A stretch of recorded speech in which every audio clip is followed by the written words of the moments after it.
Good morning and good afternoon, friends. I have the pleasure of complimenting the organizing institutions for this great event. I am grateful to Dr. Juhi Gupta for inviting me. The theme of the session today has highly relevant sectors, namely women and religion. It has to be said that the state of affairs in both sectors are really complex. We know that the participation of women in religious celebrations and observance society is very high. At the same time, women have very little participation in the making of what religion is. The system of religion is the creation of man very much. I firmly believe that if women had a due participation in the making of what religion is, religion and religions would have been much richer. This is an irony. Well, we need to work towards this. My topic, women and interfaith relations, is also similar. In the area of interfaith relations is very much male-dominated and leader-centered. And majority of the leaders are men, and the religious sector is dominated by men or again. This is an irony again. Active participation and involvement of women is called for to maintain the balance between genders in the area of religion as well as interfaith relations. Institute of Harmony and Peace Studies, the institute I am working for, has the motto inclusive thinking and harmonious living. It has taken an initiative in engaging with the civil society profusely, and thus the participation of women is very much ensured. Most of the programs have a fairly equal participation of men and women, along with young and old, and people of different disciplines and professions. And the inclusive approach is the characteristic of interfaith relations. And this has very much to contribute to the promotion of women participation and contribution. Gender is a divine concept. It is through gender that the participation in the role of the creator is done. The first chapter of the first book of the Bible has a statement: human beings, male and female, are created in the image of God. Duality of genders is intended by God, and 2 is a perfect number. And both due to the image of the divine, the male, female, both genders have a dignity of its own, and it has an ethics also. Diversity of genders highlights difference, and this difference is not a negative factor. It's a positive element.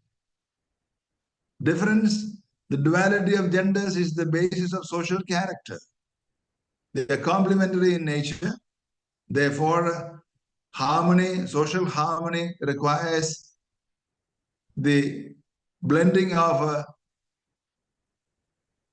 the different religions, interaction and dialogue between religions. Male-female combination is dialogical. It's a 50-50 combination. Equality of status and of opportunities has to be ensured. The basis of religious and social harmony is interfaith, the gender balance, and this gender balance, the equal participation of genders in the religious sector is the model of interfaith relations. Interfaith relations is a difficult area. We know that religion is very much man-made. None of the prophets ever started any religion. The followers started the religion, and those traditions became huge enterprises. And then male contribution was highly there. And then, because of that, women were relegated to the side. All these religions are to be seen in one at a glance.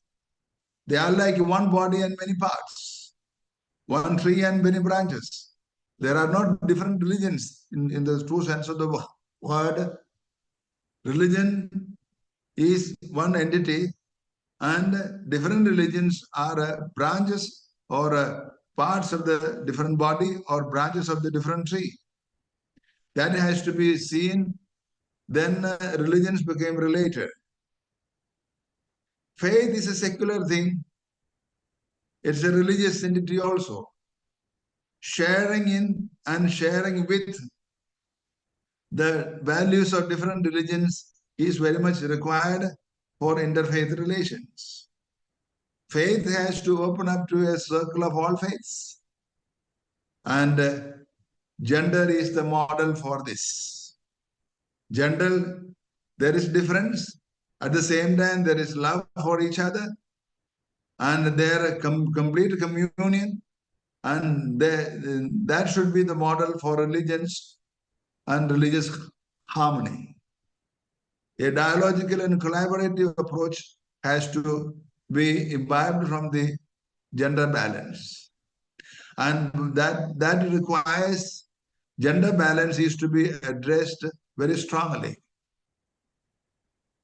We know that the Creator has showered his or her gifts all over the world, in all individuals, in all communities, all nations and civilizations. And what each religious sector or other sectors have are not the particular property of a private property of a particular religion. They are to be owned collectively. They are the common cultural heritage of the human society. And they are not yours and mine. They are ours. One is mine in special. Others are mine in general. That should be the equation. Religion system, as I already said, system would have been much richer if due participation of women in the making of religion was there. Inclusive thinking has to be applied to religion. People have to interact with regard to the religious values and the religious system in view of promoting harmonious living. Religion has to be, to some extent, secularized. so that it becomes approachable for one and all. When rigidity comes in religion, the approachability of people to that religion becomes less. Therefore, a broader interpretation has to be given to religion that is required by interfaith relations. And the model always in this is gender, male-female equation. There is a saint poet, philosopher, and social reformer from Kerala, extreme south of India, Narayana Guru, who says that whatever be your religion, it suffices if you are a good human being. Interfaith relations has the focus as being a good human being. Being a good human being is the result of being a religious.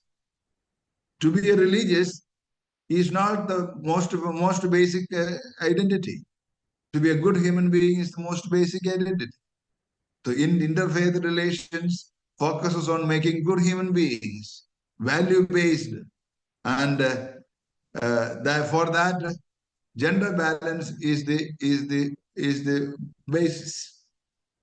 Feminine response to life, to social harmony, etc., are required. Interfaith relations is a modern concept. Maybe in my childhood, I remember there was no interfaith concept being heard. There were engagement with the different religions, of course, but the new wave of interfaith relations is a modern concept. It's a developed idea of life. Being present to the other, learning from the holistic vision of life, being integrative, interactive, participatory, harmonious, etc., is the characteristic of interfaith relations. And between genders too, this interaction, participatory, interactive role has to be emphasized.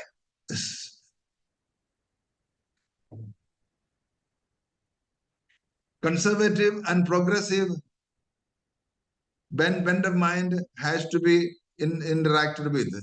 There has to be dialogue between these two. And there has to be dialogue between the past, present, and future. Religion is highly past overloaded with the past perspectives, and religion has to be digested and brought to the present and carried forward to the future. Therefore, and this requires the participation of women, and interfaith relations will help in involving women more in promoting interfaith relations, as well as the balance of genders and the balance of religions. Different disciplines and sectors are to be interacted with. Therefore, more feminine narratives and the active participation is called for, and we need to go with the times and traverse more harmonious society for India in special is through the medium of interfaith relations, and more participation of women in the interfaith relations, in promoting harmonious relations with people of all communities are to be promoted, and that will help also the new narratives, feminine narratives, to be included in religion, feminine interpretation, and thus slowly there will be a change that will be for the positive side. So therefore, interfaith relations has to be stressed, and together with interfaith relations, the gender balance also will progress. And feminine narratives are duly important. The divine is equally in the feminine principle. Therefore, the interfaith relations and gender have to go together. Gender is the model for interfaith relations and social harmony, and religious harmony. And this has to be all the more in today's world, interfaith relations and gender balance has to be stressed. Thank you.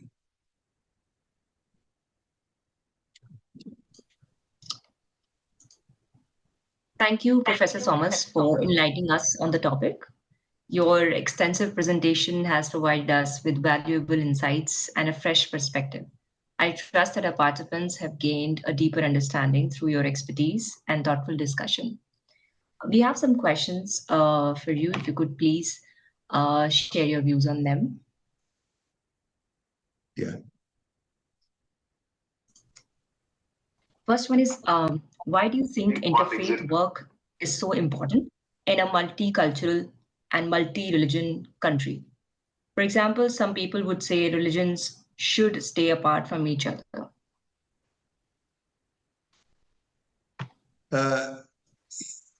Human beings, animals also in general, human beings in particular is social in character. Social character requires in interaction between human beings and communities and families and nations and civilizations. This applies to the religious sector as well.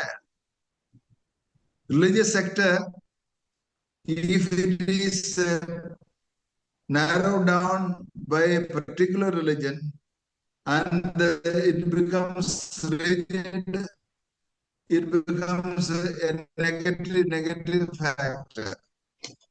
It doesn't become used as a culprit actually. Religion has to be positive minded and social in character. Religion is basically the religious phenomenon is one, and then they have to be interacting with each other. Only then religion really becomes useful.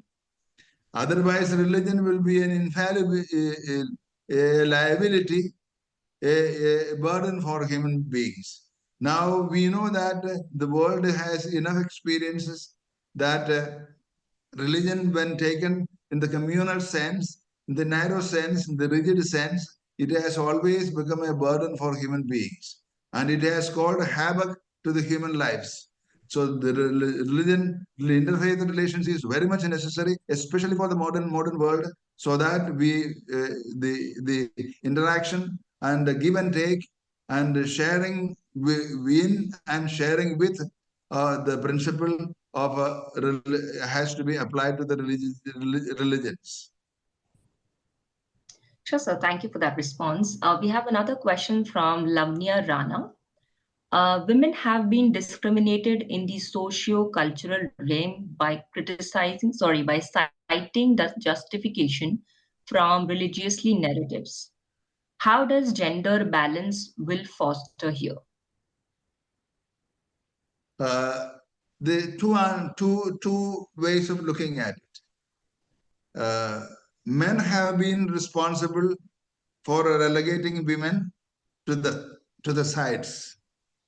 Therefore, men have to take initiative in involving women in the religious interpretations and in creating religious narratives.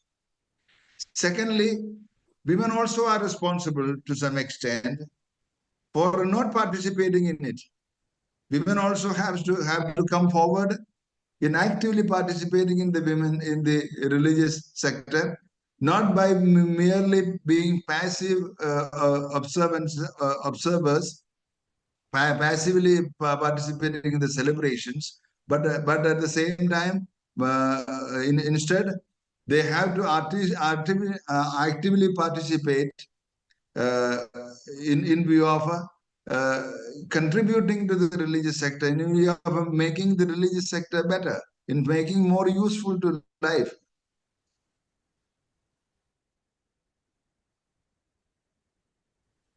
Right, sir. Thank you, Professor Andrew. Would you like to say something? Thank you so much, Ikra, and thank you, Professor Thomas, for that wonderful presentation and for the long experience of work that you have undertaken in this area. Excuse me. Some really interesting ideas. So as somebody who is interested in interreligious relations myself and has done a bit of work in that space, I think you're absolutely right. It has been a kind of male-dominated discipline. It would be really important to try and encourage more women to be involved in that. And do you think it's something to do with the kinds of things that we talk about, Professor Thomas? So lots of interreligious dialogue sometimes is about the nuances of theology or a precise kind of point of discussion. So what's the Muslim view of God or the character of Mary compared to the Christian view? And I wonder if those are kind of quite male gendered kinds of questions. Whereas actually, I wonder if what we should be doing in interreligious relations is focusing less on some of those narrow theological issues, important and interesting though they are, and focusing much more on how our lived experience and what we do day after day is influenced by our religion. I just wondered if you had any thoughts on that. Do you think that might include more women and might encourage more women to get involved in interreligious dialogue if we're talking about the impact of religion on education, on bringing up children, for instance, on everyday life in those ways? Sorry, that was a quite waffly question, but hopefully that will provoke some response from you. Thank you, sir. Religion is basically for life, not life for religion. If religion is made the center of life, I think we will get disoriented. Actually, life is the center, and religion is for life. And religion is very much overloaded by theology. Perhaps more secularized thinking has to come so that fresh air will come into the religious sector, so that it becomes the rigidity will be less, and more people will be able to make it practical and realistic. And then for this endeavor, interfaith relations, I think it has to be promoted. Interfaith relations is the new area where religion can be more redeemed and gender balance can be redeemed, because gender is the male female sex. Gender is the what God has created, and everything else is human made.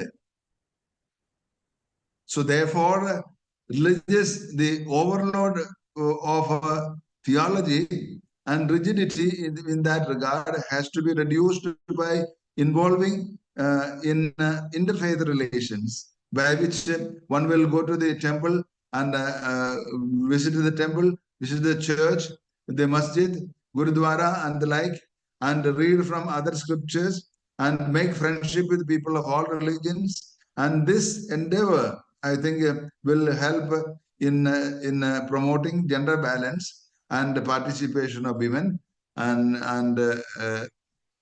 also the education in the education sector has to promote knowledge of all religions. There are a lot of things which are unnecessary and which people carry like donkeys. And religion has to be picked up, and what is essential has to be taken up, and what is not necessary, not good, not required has to be shunned. So therefore, this exercise is facilitated by promoting interfaith relations. Which thank you. That's a really insightful answer, I think, and it feeds back to Indian independence in the Indian context, I guess, and the days of kind of British rule. So happy Independence Day to all Indians for tomorrow.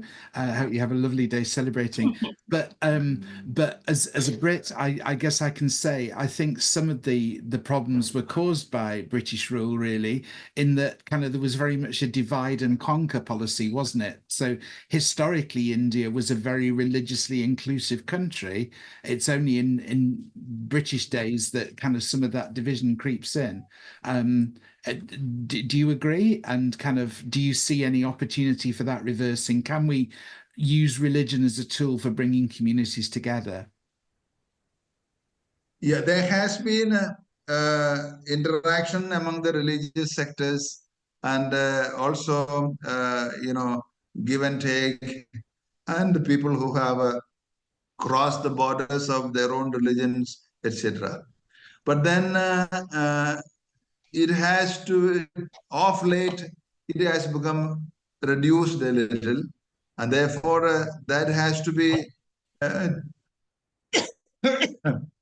in order to reduce rigidity and to promote a communal and religious harmony, I think more involvement and participation in the interfaith relations is a must.